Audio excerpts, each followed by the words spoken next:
Ya, kita kembali. Dan dua kata yang tampaknya mendominasi berita utama adalah blokade dan gencatan senjata. Tapi sebelum kita mulai, mari kita dengarkan apa yang dikatakan Menteri Luar Negeri Amerika Serikat, Marco Rubio, tentang hal itu dalam sebuah wawancara baru-baru ini. Saya rasa, jika Anda bertanya kepada pihak Israel, mereka akan mengatakan hasil yang sempurna adalah pemerintah Lebanon yang kuat dengan angkatan bersenjata Lebanon yang kuat yang mampu membubarkan Hizbullah untuk mencegah mereka melakukan serangan-serangan ini dan pada akhirnya memastikan bahwa mereka tidak lagi ada sebagai satuan militer. Itulah hasil ideal yang diinginkan oleh pihak Israel. Saya rasa itulah yang diinginkan oleh pihak Lebanon. Saya rasa masalah yang kita hadapi saat ini dalam jangka pendek adalah angkatan bersenjata Lebanon. Meskipun mereka mungkin memiliki kemauan, saat ini mereka belum memiliki kemampuan penuh untuk menangani semua ancaman yang berasal dari Hizbullah di dalam Lebanon. Jadi Anda mengatakan gencatan senjata dan blokade. Di Lebanon tidak ada yang membicarakan soal blokade. Blokade itu ditujukan kepada Iran. Di Lebanon ada gencatan senjata, tapi itu hanya semacam gencatan senjata karena Israel telah menargetkan Hizbullah dan Hizbullah juga, sayangnya, menargetkan Israel, terutama warga kami di utara. Ini seperti konflik yang cakupannya lebih terbatas, tapi konfliknya tetap berlanjut.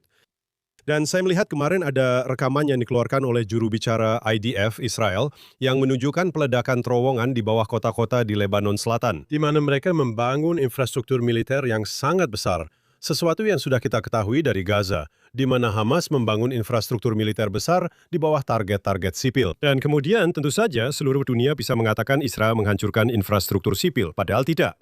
Sebenarnya kami menghancurkan infrastruktur militer yang dibangun di bawah infrastruktur sipil. Oh, tentu saja, ambulans dan lain-lain. Tidak benar-benar. Hizbullah dan Hamas menggunakan strategi yang sama, dan itu juga melibatkan Iran. Kamu bersembunyi di balik tameng manusia, yang kamu sebut tameng manusia. Jadi, ketika Israel diserang dan membalas, mereka mengenai target yang oleh dunia atau dunia anti-Israel disebut sebagai target sipil. Tapi mari kita bicara sebentar tentang hubungan antara kedua arena ini. Dan saya ingin sedikit tidak setuju dengan sesuatu yang baru saja dikatakan Rubio, meskipun Rubio sepenuhnya mendukung Israel. Dan saya tidak punya kritik terhadapnya dari segi itu. Tapi saya hanya khawatir dengan sikap naif Gedung Putih dalam hal ini. Presiden Aoun dari Lebanon, ya, memang ada pembicaraan di Washington antara perwakilan Israel dan perwakilan Lebanon. Tapi yang pertama, Anda tahu, Presiden Trump bilang, dan Aoun akan bertemu dengan Netanyahu atau melakukan panggilan telepon. Dan dia sama sekali tidak ingin terlibat dengan itu. Dia juga lebih menyalahkan Israel atas apa yang terjadi di Lebanon daripada menyalahkan Hizbullah. Sekarang, demi kepentingannya sendiri, dia perlu menjaga hubungan baik dengan Washington. Dan tentu saja, dia tidak ingin Hizbullah menyebabkan kehancuran di negaranya. Tapi jangan salah, apapun kesepakatan yang terjadi di sana, saya sama sekali tidak berharap banyak tentang itu. Dan yang menarik adalah bagaimana Presiden Trump mengatakan, dia memperpanjang apa yang disebut gencatan senjata di Lebanon selama 3 minggu lagi. Dan yang kita dapatkan hanyalah roket-roket yang masuk ke Israel Utara. Dan Israel menargetkan Hizbullah di Lebanon lewat Angkatan Udara Israel, tapi tidak di Beirut. Jadi ketika Trump mengatakan, tenanglah atau semacamnya, kita seperti mendengarkan dia dan tidak mendengarkan dia secara bersamaan. Jadi Ruthie, saya melihat fakta yang sama dan saya punya interpretasi yang lebih optimis. Mungkin itu karena kepribadian dan sejarah kita dan apalah itu. Tapi Presiden Lebanon telah mengatakan bahwa Hizbullah mewakili kekuatan asing, bahwa mereka telah memaksa Lebanon masuk ke dalam perang yang bukan perangnya Lebanon. Dia menyebut mereka pengkhianat, kan? Dan memang benar, dia biasanya tidak menyebut Hizbullah secara spesifik, tapi semua orang tahu siapa yang dia maksud. Sekarang, apakah dia kadang-kadang mengatakan hal-hal yang tidak baik tentang Israel? Memang benar. Tapi dia sudah melangkah lebih jauh, setidaknya secara verbal, mengkritik Hizbullah dan mengatakan mereka harus melucuti senjata dibandingkan pemimpin Lebanon sebelumnya dalam sejarah modern. Oke, jadi menurut saya dia patut diapresiasi atas hal itu. Poin kedua, dan Anda bisa bilang ini tidak penting, tapi Hizbullah adalah organisasi teror ekstrim yang kejam. Saya tidak memberitahu Anda sesuatu yang tidak Anda ketahui. Tapi Hezbollah di masa lalu tidak pernah kesulitan membunuh para pemimpin Lebanon. Secara terkenal, Bashir Jumail yang sedang membuat kesepakatan damai dengan Israel dibunuh oleh orang-orang Suriah. Dan Lebanon memiliki sejarah panjang pembunuhan politik. Dan dia benar untuk merasa khawatir, kan? Dia benar untuk merasa khawatir dan berhati-hati. Pertanyaannya adalah, apakah dia bergerak ke arah yang baik? Kamu bisa bilang tidak cukup cepat, tidak cukup sigap, tidak cukup tegas, tapi tidak diragukan lagi bahwa dia bergerak ke arah yang benar. Jika Presiden Lebanon bisa, kamu tahu, menekan tombol ajaib dan menyingkirkan Hizbullah sebagai kekuatan militer, dia pasti akan menekan tombol itu. Tapi dia tidak punya tombol ajaib itu. Dia butuh sebuah proses. Dan dia telah setuju dengan negosiasi antara para duta besar ini. Dia belum setuju, meskipun Presiden Trump tampaknya sudah mengumumkan secara prematur bahwa dia akan bertemu dengan Netanyahu. Tampaknya itu tidak akan terjadi dalam waktu dekat. Tapi saya ingin mengingatkan Anda tentang sesuatu yang dikatakan Netanyahu secara terbuka saat dia berbicara. Saya rasa itu kepada para perwira IDF awal minggu ini. Dia mengatakan bahwa tindakan militer Israel di Lebanon terhadap Hezbollah telah mendapat persetujuan dari Gedung Putih. Dan dia juga mengatakan persetujuan dari pemerintah Lebanon. Jadi ada pesan-pesan yang dikirimkan di balik layar yang mengatakan bahwa ketika Israel bertindak melawan Hezbollah, menargetkan wilayah di selatan dan menghancurkan infrastruktur mereka dan sebagainya. Yang mendapat restu baik di Washington seperti yang kita dengar dari Rubio maupun di Beirut. Dan survei publik tentang opini masyarakat Lebanon menunjukkan bahwa mayoritas besar rakyat Lebanon mendukung pembubaran Hezbollah sebagai mesin militer. Dan itu bukan hanya komunitas Kristen, itu bukan hanya komunitas Muslim Sunni, itu bukan hanya komunitas Druze. Saya bahkan melihat sebuah survei yang menunjukkan bahwa antara 1/4 hingga 1/3 Muslim Syiah, yang merupakan komunitas inti Hezbollah, percaya bahwa Hezbollah seharusnya meletakkan senjata. Oh tidak, tentu saja. Dan saya tidak ragu bahwa rakyat Lebanon memang bersungguh-sungguh. Tapi ketika Sekretaris Rubio mengatakan, Anda tahu tentaranya punya niat baik tapi lemah, yaitu tentara Lebanon. Tapi disinilah saya harus tidak setuju dengan itu. Tentara benar-benar telah diinfiltrasi oleh Hizbullah. Dan pemerintah juga telah diinfiltrasi oleh Hizbullah. Saya tidak mengatakan bahwa Presiden Aoun adalah Hizbullah. Saya tidak. Tapi intinya, ini bukan sekedar kelemahan. Dan ya, dia benar untuk khawatir bahwa dia akan dibunuh. Tapi perhatikan, saya tahu kita semua suka berkata, bukankah itu luar biasa? Pemimpin Arab ini yang membuat isyarat-isyarat ini, pertama, dia bahkan tidak mau berbicara dengan Netanyahu di telepon. Dan kedua, dia tidak akan pernah menyebut kata Hizbullah. Kamu bilang, kita tahu siapa yang dia maksud. Jadi, maksud saya, kamu benar. Kamu lebih toleran daripada aku. Menurutku, Israel selalu mencari-cari alasan untuk para pemimpin Arab dan berkata, oh terima kasih.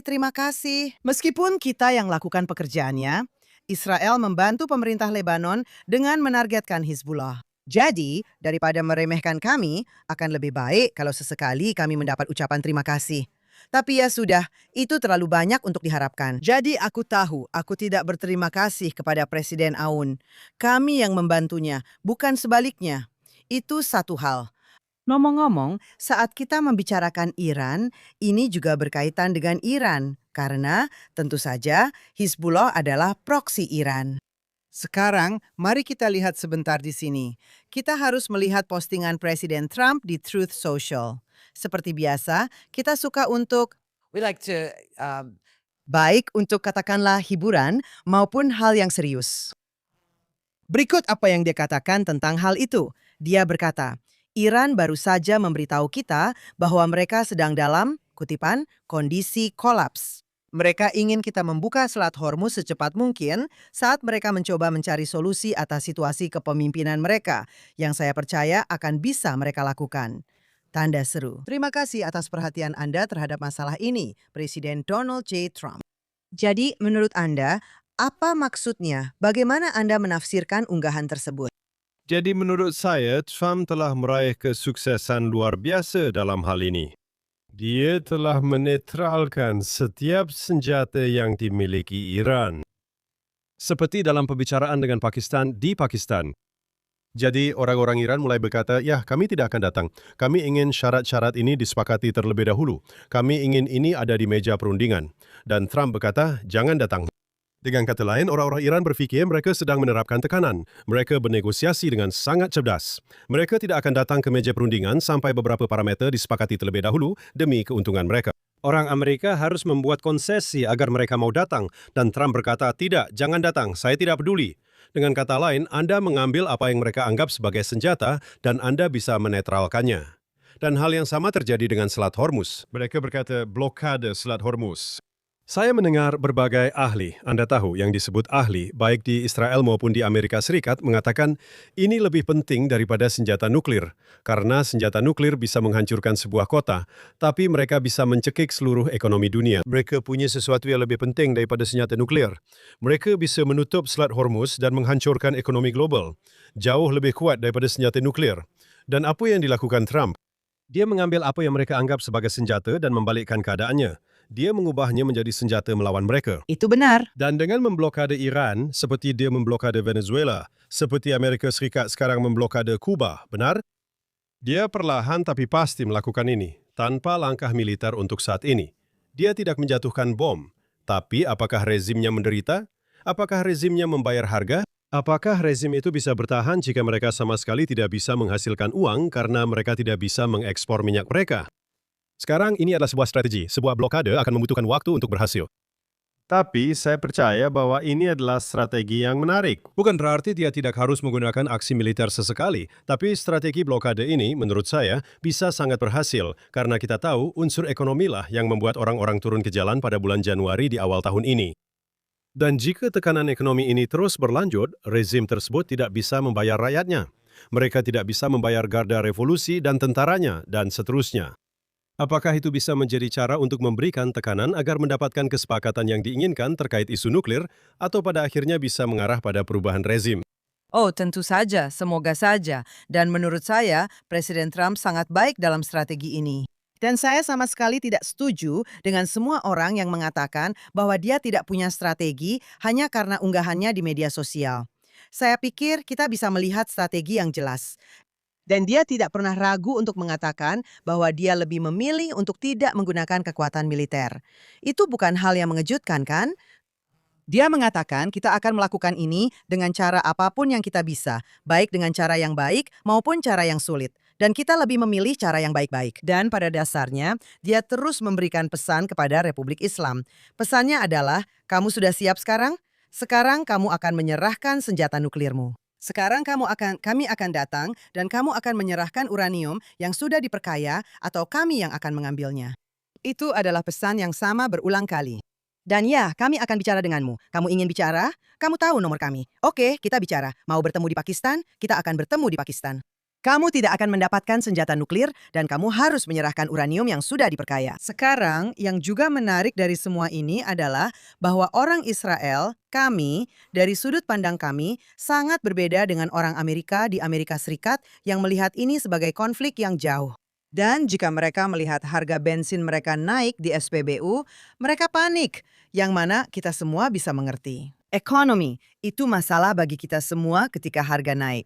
Orang Israel lebih memahami hal itu daripada orang Amerika.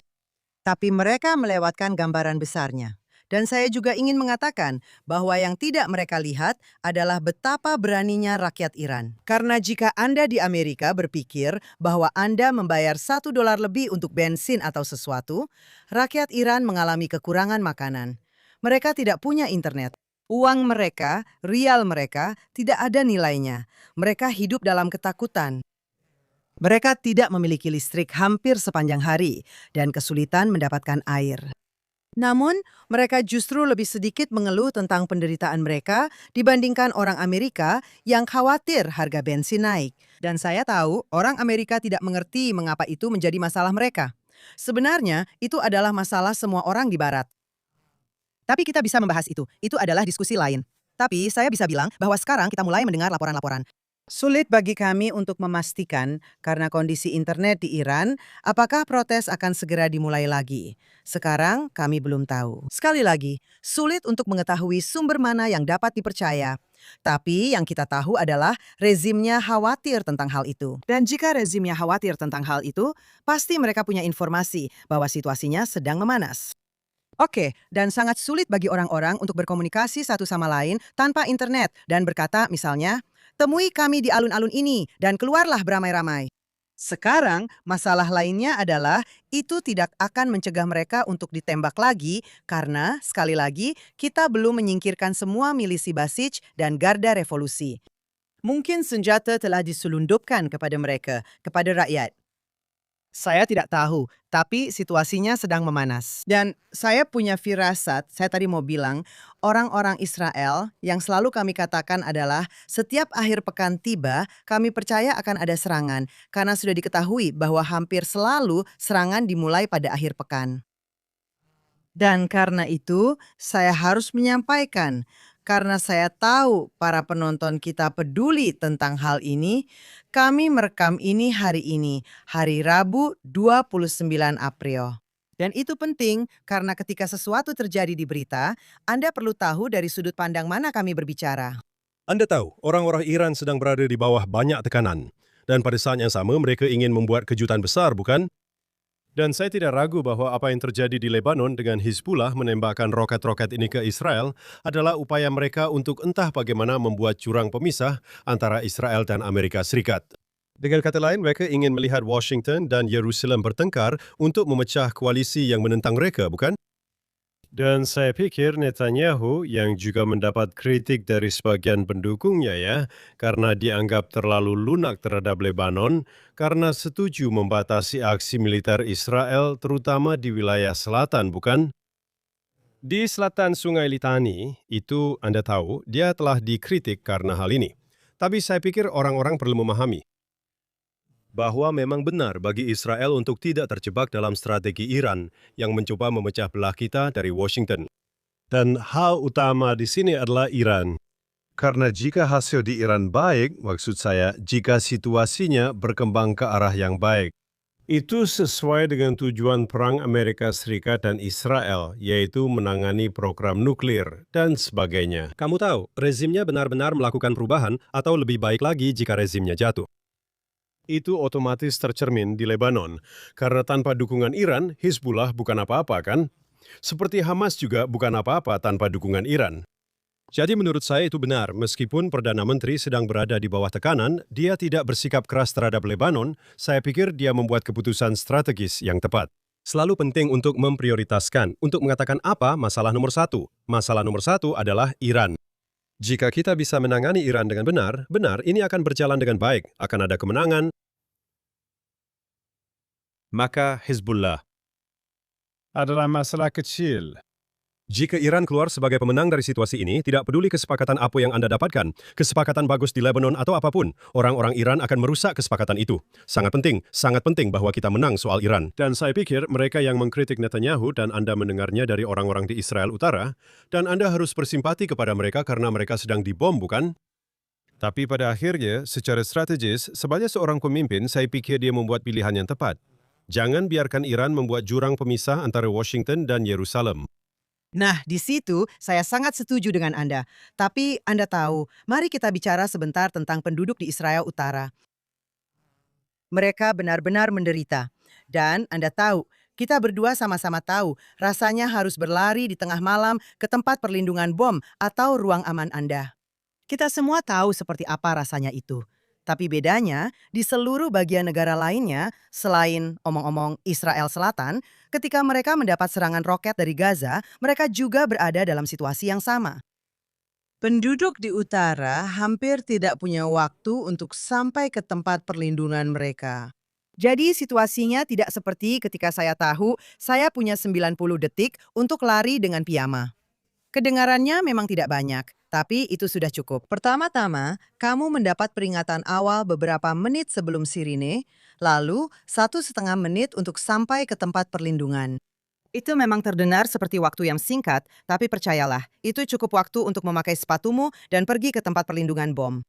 Orang-orang di Israel Utara, sebagian besar dari mereka, tidak semuanya, tapi itu tergantung di mana kamu berada atau di mana misil-misil itu menghantam di Israel Utara. Beberapa dari mereka hanya punya 15 detik dan beberapa lainnya tidak punya waktu sama sekali. Sekarang, kamu tidak bisa hanya tinggal di tempat perlindungan bommu sepanjang hari, karena itu mungkin saja terjadi. Ada anak-anak kecil. Mereka seharusnya pergi ke sekolah. Komando Front Dalam Negeri mengatakan, oke, kita bisa kembali masuk sekolah. Saya harus bilang, para orang tua sangat kesal dengan hal ini karena mereka berkata, bagus, jadi anak-anak kembali ke sekolah. Saya tidak akan mengirim mereka ke sekolah atau apapun. Saya tidak akan melakukannya. Saya harus jujur, itu terlalu menakutkan. Ada anak-anak di dalam bus sekolah atau anak-anak yang berjalan kaki ke sekolah. Itu terlalu berbahaya karena kamu tidak pernah tahu kapan sebuah rudal akan meluncur. Menurutku, orang-orang yang tidak tinggal di Israel, bahkan orang-orang yang tinggal bukan di Israel Utara, tidak memahami betapa mengerikannya situasi itu. Belum lagi Israel Utara sangat bergantung pada pariwisata untuk mata pencahariannya, termasuk wisatawan dari dalam Israel sendiri. Airbnb, restoran, ada banyak tempat untuk dikunjungi. Kamu tahu, jalur pendakian alam, dan sebagainya. Dan dengan misil-misil yang berterbangan, orang-orang tidak mau pergi ke sana. Restoran tidak punya pelanggan. Semua hal seperti itu. Ini benar-benar buruk. Orang-orang itu benar-benar menderita. Dan Perdana Menteri Netanyahu telah menanggapi hal itu. Dan strateginya memang tepat. Tapi hal ini benar-benar menyadarkan bahwa tidak mungkin Israel bisa mundur dari Lebanon Selatan dalam waktu dekat, bahkan entah kapan di masa depan. Jadi pemerintah Israel telah mengatakan itu berulang kali. Kami akan tetap berada di Lebanon Selatan sampai Hizbullah tidak lagi menjadi ancaman keamanan.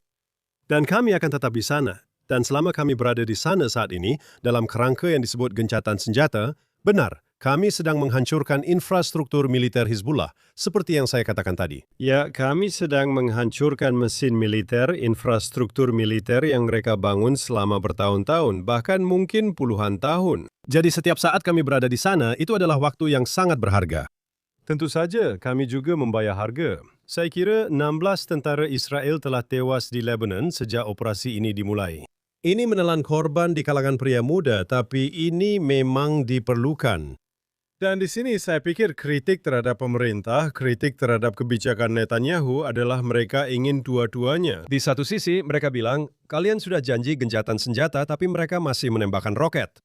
Dan itu benar, Anda harus memahami keterbatasan gencatan senjata bagi Israel.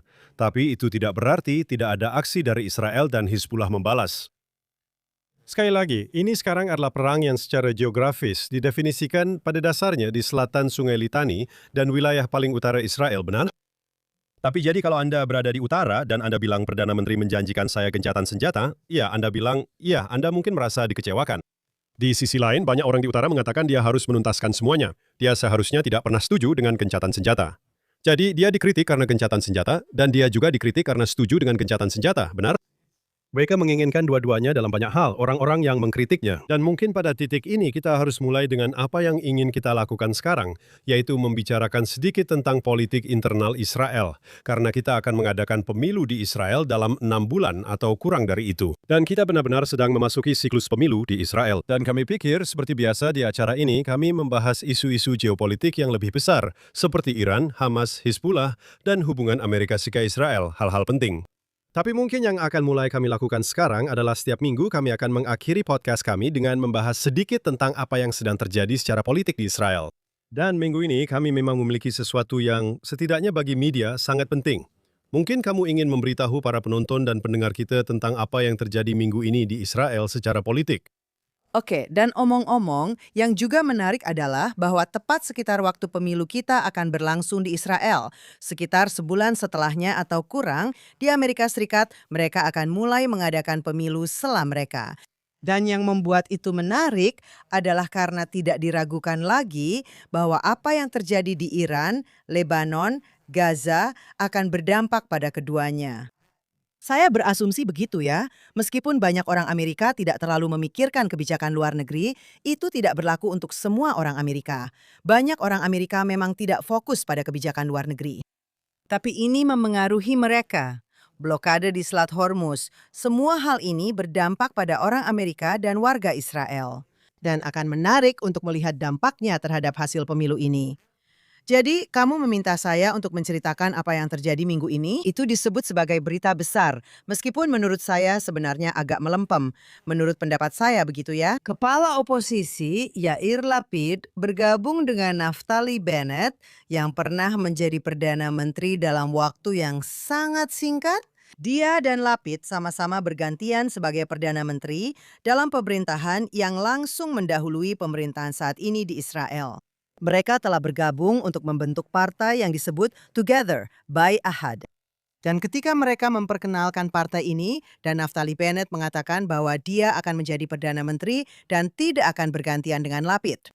Dan yang menarik dari hal ini adalah mereka maju untuk memperkenalkan partai mereka. Dan di podium, kamu tahu, mereka berdiri bersebelahan di dua mimbar.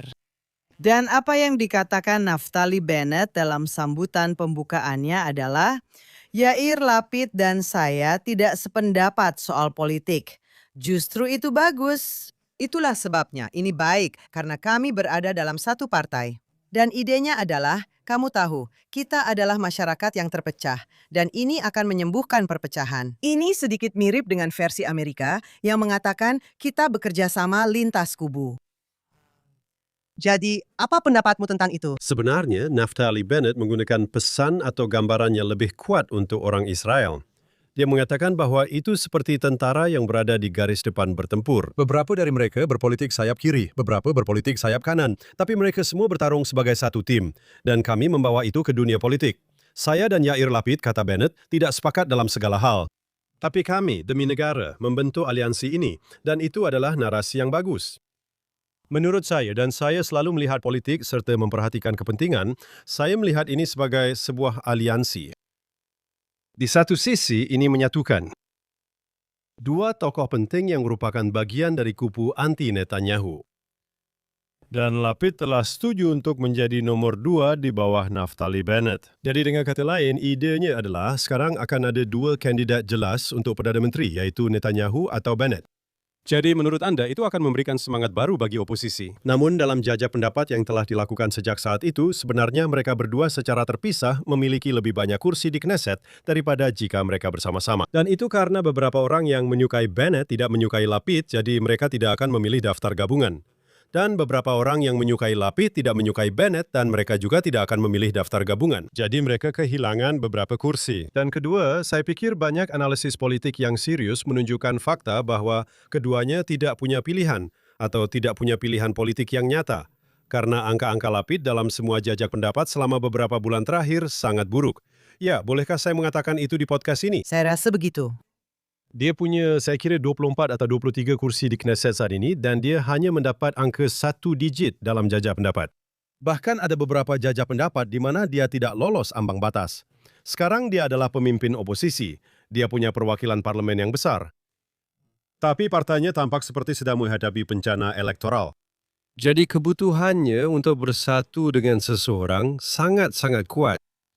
Dan angka Bennett jauh lebih tinggi, tapi angkanya sedang menurun. Dia sedang mengalami tren menurun, ditantang oleh Eisenkot, yang tidak akan kita bahas hari ini, tapi dia adalah orang lain di pihak oposisi yang dalam beberapa survei sudah mendekati bahkan melewati Lapid.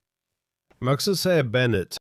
Dan karena alasan-alasan itu, keduanya memaksimalkan. Karena di Israel, menurut sistem kami, Anda mendapatkan pendanaan pemilu berdasarkan jumlah anggota Knesset yang Anda miliki di Knesset sebelumnya. Jadi Bennett mendapatkan dukungan finansial dan dukungan logistik dari partai ini, Partai Yesh Atid milik Lapid, yang sudah memiliki struktur, uang, dan sebagainya. Dan Lapid mendapatkan seseorang yang secara teori akan membawa lebih banyak suara daripada yang bisa didapatkan sendiri.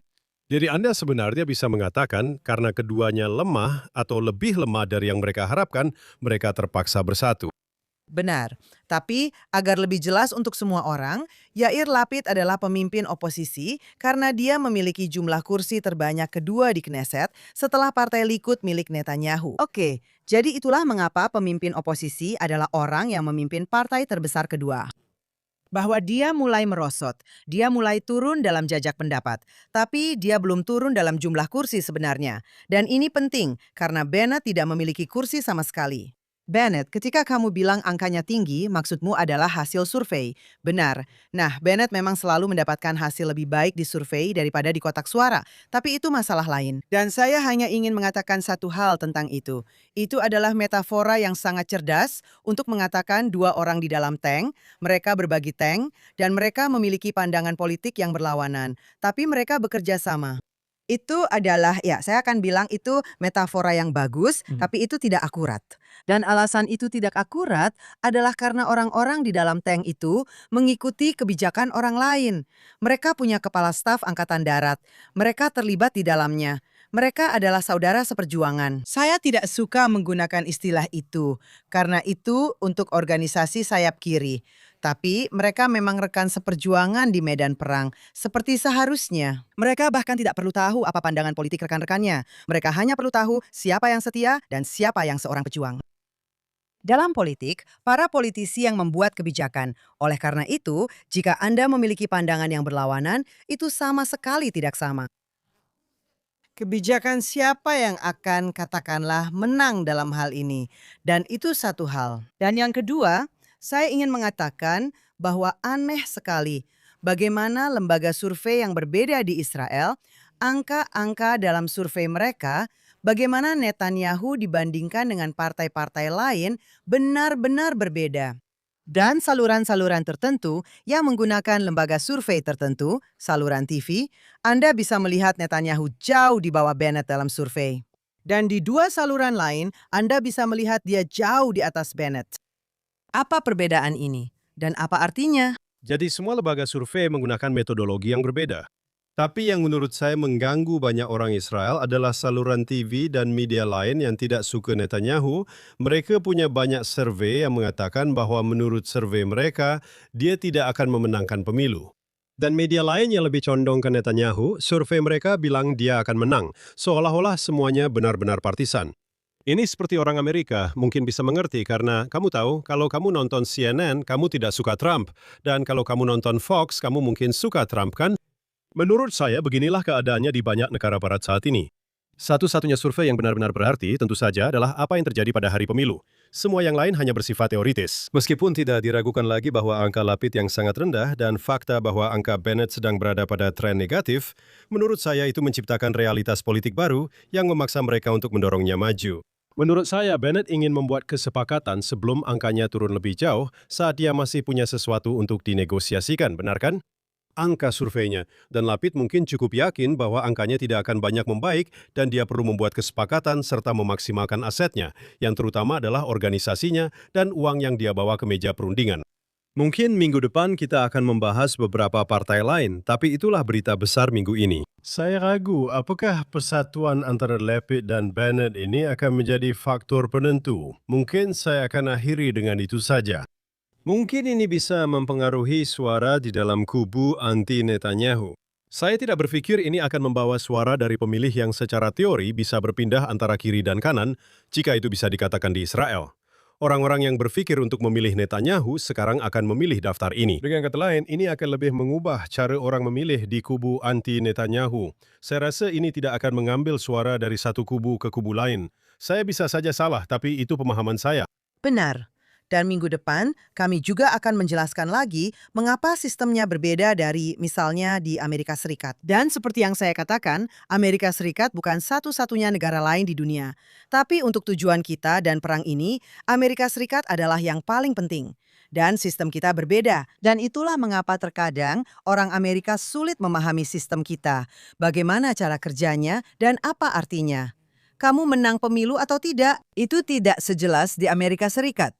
Kalau begitu, kita akan melihat apa yang terjadi. Dan siapa yang tahu apa yang akan terjadi? Seperti yang selalu kita katakan setiap minggu, apa yang akan terjadi akhir pekan ini terkait dengan Iran. Saya yakin Presiden Trump akan memberi kita sesuatu untuk dibicarakan, pasti.